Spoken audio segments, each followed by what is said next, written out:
हर जानदार ज़िंदा रहना चाहता है जिस तरह आप ज़िंदा रहना चाहते हैं। वो तो आपके काबू में आता है, इसलिए आप उसकी जान ले लेते हैं। इंसानियत के अंदर हैवानियत पैदा ही तब हुई है जब उसने इन जानवरों को कत्ल करना शुरू किया था। जब से ही वो कातिल बनना शुरू हुआ है, इसलिए कि उसके नज़दीक जान लेना मामूली हो गया।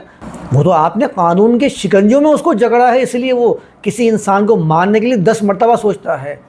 जानवर के लिए कोई कानून था ही नहीं। जिस जानवर के लिए आपने कानून बनाया वो उसके लिए भी 10 दफ़ा सोच रहा है, वरना तो वो इस तरह बलिदान दिए चला जा रहा है।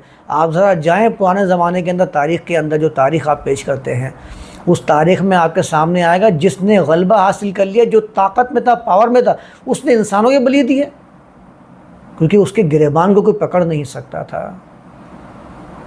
जानवरों को काट काट कर हम हैवानियत के दर्जे पे फायज हुए। इतनी आसानी से नहीं पहुँचे, कई मराहिल हमने अबूर किए हैं जब यहाँ तक हमारी इंसानियत पहुँची है।